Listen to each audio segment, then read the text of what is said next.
요한계시록 12장 1절에서 6절입니다.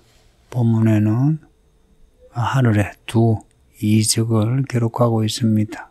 이 이적은 표적입니다. 기적이란 말보다 표적입니다. 사인을 본다 그러죠. 무슨 표적인가? 첫째, 1절에 보면 큰 이적을 보는데 해를 옷 입은 한 여자가 있어요. 발 아래에는 달이 있고 머리에는 12별의 관을 쓰고 있습니다. 이 여자가 진짜 해, 달, 12별의 관 쓰고 있는 아닌 것 같고요. 상징입니다. 해를 입은 여자, 태양을 입은 여자. 생각해 보세요. 엄청나죠? 그 발밑에 달을 밟고 있는 모습. 그리고 머리에 12별. 이것은 그 다음 구절을 통해서 유추할 수 있어요. 아이를 빼어 해산하게 된다. 아파서 부러지죠. 해산의 고통을 겪고 후 남자아이를 해산하게 된다는 내용입니다. 두 번째, 또 다른 이적이 3절에 있는데 큰 붉은 용이 머리가 일곱 왕관을 쓰고 있고 뿔이 열입니다. 꼬리가 하늘별 3분의 1을 끌어다가 땅에 던집니다. 용이 앞에 그 여자가 낳을 아이를 삼키려고 죽이려고 준비를 합니다. 많은 여자가 아들을 무사히 낳고 용의 아들을 여자가 낳은 아들 사내 아이를 죽이지 못합니다.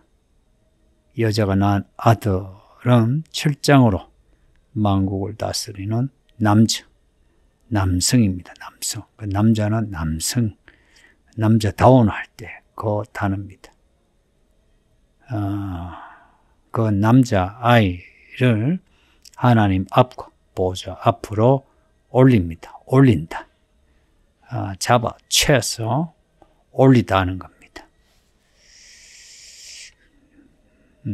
그리고 남자 아이를 낳은 여자는 광야로 도망합니다.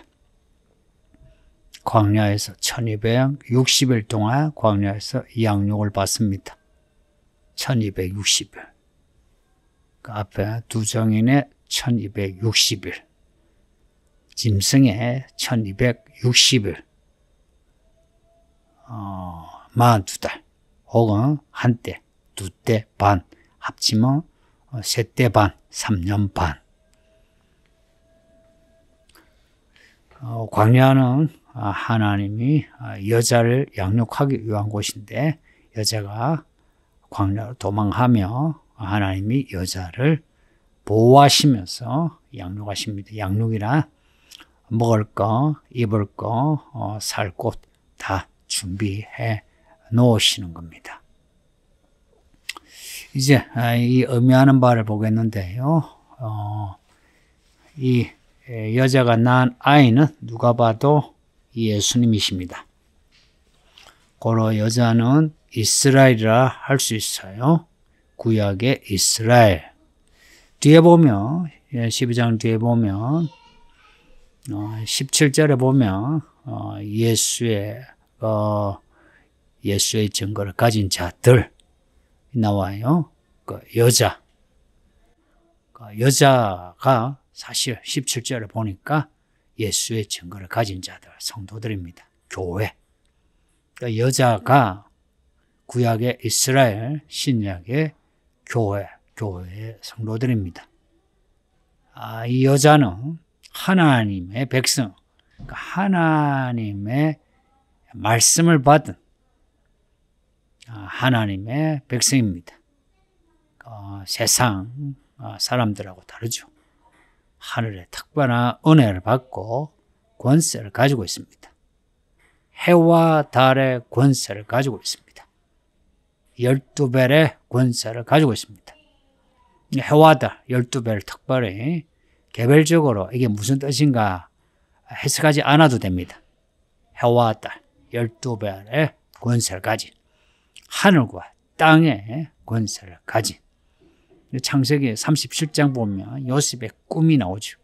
해와 달이 요셉에게 절을 하는 해와 달 세상은 그러니까 하늘과 땅이 다 이스라엘과 교회 앞에 엎드립니다. 하늘의 권세를 받은 이스라엘 교회입니다. 해를 입고 달을 밟고 있는 이 모습 상상해 보세요. 어떤 분이 이걸 천체의 별의 모습으로 별자리 가지고 이야기하는데 혹은 행성대로 움직임으로 이야기하는데 뭐 그럴 수도 있겠습니다만은 억지로 그렇게 맞출 필요 없습니다. 그러니까 이 문맥에 볼 때에 이거는 별자리, 행성의 움직임이 아니고 해와 달을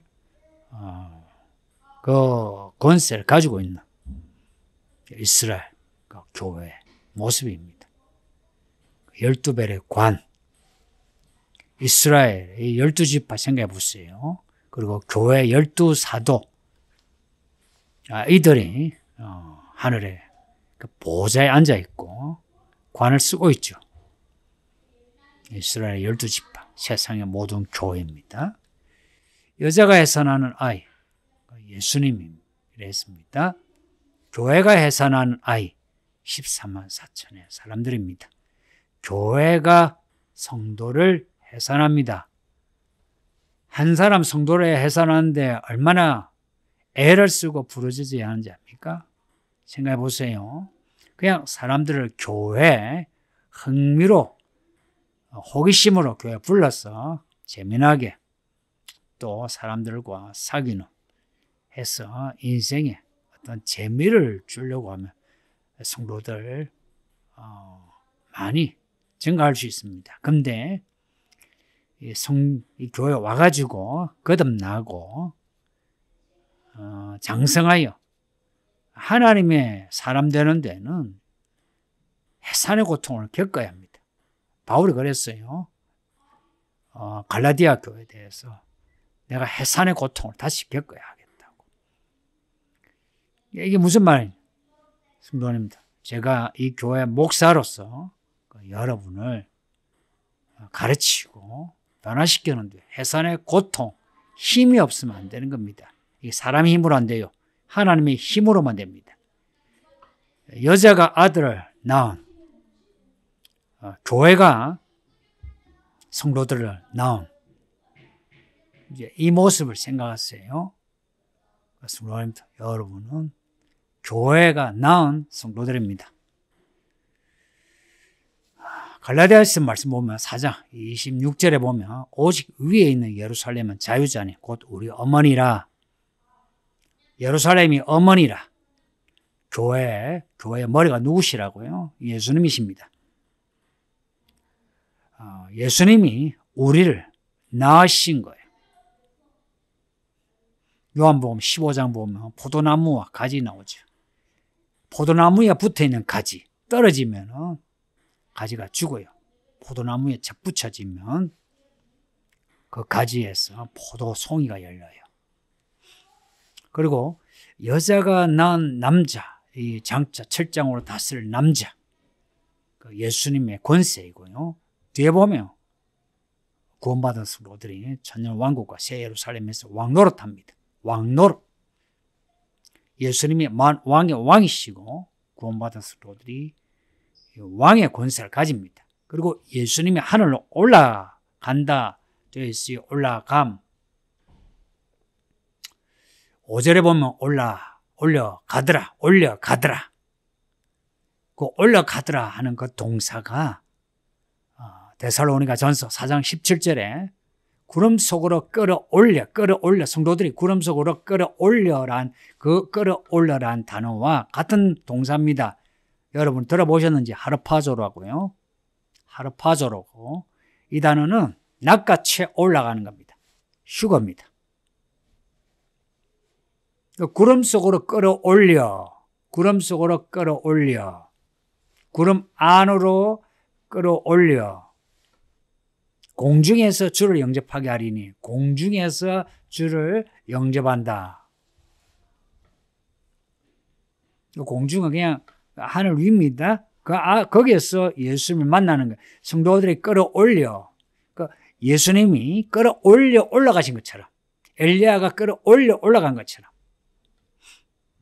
성도들도 장차 올라질 것을 보여주는 동사입니다. 끌어올려진 남자의 예수님, 그리고 성도들 겹쳐집니다. 그리고 1260일 동안에 여자가 보호받는데 성도들을 보호하시는 겁니다. 1260일, 이 1260일이 두 정인의 1260일인가 짐승의 1260일인가, 그러니까 문맥에서 앞에 두 정인 이야기 나왔죠. 두 정인의 1260일, 3년 반 동안에 하나님이 환난 가운데 성도들을 지켜줍니다. 교회를 지켜줍니다. 그러니 성도님들, 교회가 어느 정도 환난을 통과해야 합니다. 많은 사람이 그 환난 속에서 교회를 떠나게 될 겁니다. 여러분 중에도 떠날 사람이 있다는 거 알아요. 지금부터 떠나는 사람이 생겨나고 또 들어온 사람도 생겨나고, 그러나 환난 가운데 많은 사람이 떠나는데 예수의 증거를 가진 자들, 하나님의 말씀을 지키는 자들, 여자의 남은 자손들, 진짜 그러한 사람은 그 환난을 견뎌냅니다. 어떻게 견뎌내냐? 하나님이 보호하여 주십니다. 할렐루야. 하나님이 보호해 주시니까 겁내지 마세요. 겁내지 마세요. 직장에 이를 거, 여러분의 권리 박탈당하는 거 겁내지 마세요. 지금부터 겁내지 않는 훈련하세요. 말로만 믿습니다 하고 하지 말고 실제로 겁내지 않는 훈련을 하세요. 믿음은 믿음의 결계를 안 가지면 믿음을 못 지킵니다. 뭐 평탄할 때야 믿습니다 하고 끝나죠.